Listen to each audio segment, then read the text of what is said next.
So not for nothing, guys, but if some of you are, this is for the black folks out here. But everyone, please feel free to chime in. Of course, I don't discriminate. I've said it a million times. This channel does not discriminate against anyone. But this is a conversation for uh, my black viewers here. So if you guys are still divided on whom to root for as far as this Israeli-Palestinian conflict is going on, first know that you don't have to make a choice one way or the other. You can always be agnostic on any issue, any given issue, whether it's political, social, religious, whatever. You can just be you can just be agnostic on that issue. However, I know that there's a lot of pro-Palestinian stuff going on because, there's a lot of black folks who are Muslim. Okay, so let's address that. let's be honest. Also, let's also address that a lot of black folks have ill will towards the success of Jewish Americans. Let's get that out of the way, because unless we're honest about that, what are we doing? Okay, but aside of that, I've already stated at least twice that I'm for Israel, and that doesn't mean that I don't care about the Palestinians. It means I'm against Hamas and the people who are aligning themselves with Hamas, which are the jihadist Palestinian groups, Hezbollah, which is based in Lebanon, and Iran, which is backing Hezbollah. And there might be some other factions involved as well. I don't want to get into all the minutiae of it, but it's a lot.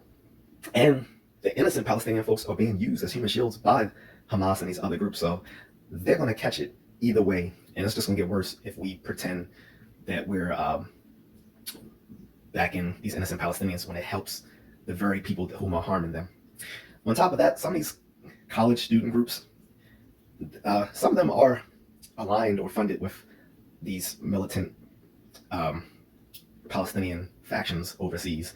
Let's not pretend that some of them aren't. Not all, but yeah, some of them are. So you back the wrong horse, and yeah, you might lose your career out of it. College kids need to stop being stupid. Even when I was in college, I used to make fun of people who I used to call professional protesters, because I'm like, don't these motherfuckers have classes or something to go to? Like, always protesting about inane shit. But whatever. I just want to say to the black folks out there, just remember, the Middle East is still the #1 place for the trading and use of slaves. And I'm not just talking about the sex trafficking, which definitely happens, especially in one of those favorite spots that everyone thinks are so great, like Dubai, within the UAE. People think, oh, that's such a sublime place. No, it's not. No, it's not. And the whole place was built by slave labor. But look at the North African country, Mauritania. They didn't make slavery illegal till 2003. 2003.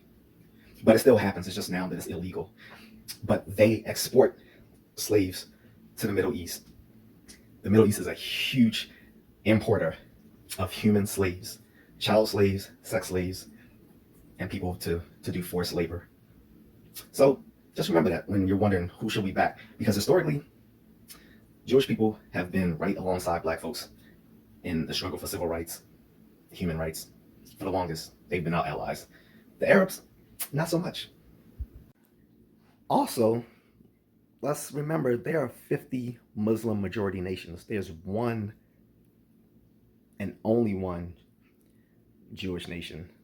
Are they not allowed to have their own sovereign state?